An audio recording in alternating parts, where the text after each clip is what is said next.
आज आपण वाळवणातले बटाट्याचे चिप्स कसे करणार आहोत ते बघणार आहोत। चला तर आता रेसिपीकडे वळूया। मोठ्या साईजचे असे बटाटे घेतलेले आहेत।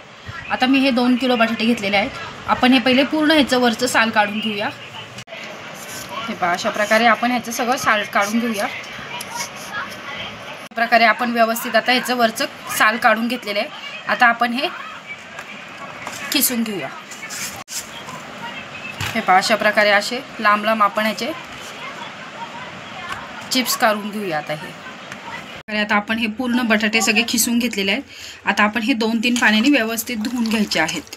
पाणी बघा किती काळं निघते त्याचं, ते पूर्ण आपण पाण्याने धुवून घ्यायचे। किती व्यवस्थित आता आपण हे पूर्ण व्यवस्थित असे धुवून घेतलेले आहेत। आता आपण ह्यामध्ये पाणी टाकून ठेवायचे आणि हे आपण रात्रभर असेच ठेवणार आहोत। आणि ह्यामध्ये हे बटाटे काळे नको पडायला म्हणून आपण तुरटीचा खडा घेतलेला आहे, तो आपण ह्यामध्ये टाकून घेणार आहोत। पूर्ण बटाटे आपले व्यवस्थित भिजेपर्यंत आपण हे असेच ठेवून देणार आहोत। बटाटे आपले किती व्यवस्थित आता असेच पांढरे शुभ्र राहिलेत, कारण की आपण त्यामध्ये काय केलं होतं, रात्री शिलून झाल्यावर त्यामध्ये तुरटी टाकली होती। हे पहा, तुम्ही बघू शकता। आता हे जे पाणी आहे ते आपण काढून घ्यायचे।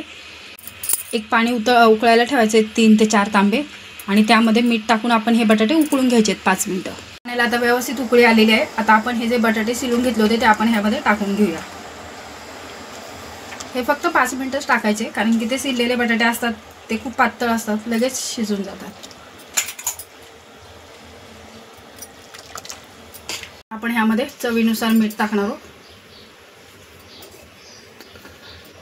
आता आपण हे व्यवस्थित 5 मिनिटं फक्त ह्याला अजून एक उकळी काढू। तुम्ही बघू शकता आपले व्यवस्थित आता हे उकळले आहेत।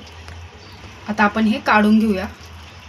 हे पहा, अशा प्रकारे मी आता हे सगळे आपले जाळीमध्ये काढून घेतलेले आहेत। तुमच्याकडे जर जाळी नसेल तर तुम्ही चाळणीमध्ये किंवा नुसतं त्याचं पाणी नितळायला जर एखाद्या कपड्यामध्ये जरी काढून घेतले तरी चालेल। आणि ते व्यवस्थित निथळले की तुम्ही टेरेसवर सुक्या कपड्यावर हे टाकून घ्यायचे।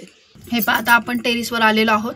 आता आपण टेरेसवर एक साडी हतरून घेतली आहे, त्याच्यावर आता आपण हे एक एक करून टाकायचे। असे अख्खे गठ्ठाच्या गठ्ठा टाकायचं नाही आहे, तर आपण एक एक असे वेगवेगळे करून टाकायचे। आता हे खूप गरम आहेत अजून, आपण असे टाकून घेऊया।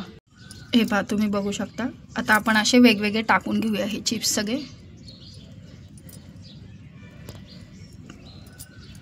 आता अशाच प्रकारे आपण सगळे टाकून घेऊया आपले। हे पहा, आता अशा प्रकारे मी सगळे व्यवस्थित आता आपले चिप्स टाकून घेतलेले आहेत। आता हे आपण 2 दिवस कडकडीत उन्हामध्ये एकदम व्यवस्थित सुकवायचे, त्यानंतर आपण हे वर्षभर खाण्यासाठी वापरू शकता। आता हे किती व्यवस्थित असे पांढरे शुभ्र सुकलेले आहेत। आता मी तुम्हाला हे तळून दाखवते। ह्या बटाट्याच्या चिप्ससाठी तेल एकदम जास्त गरम नाही करायचे, मीडियम गॅसवरच टाकायचे ते।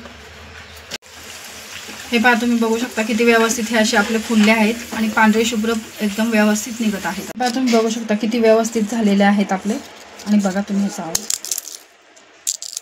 एकदम मस्त असे करून बटाट्याचे चिप्स तुम्ही खाण्यासाठी वर्षभर टिकणारे घरी करू शकता।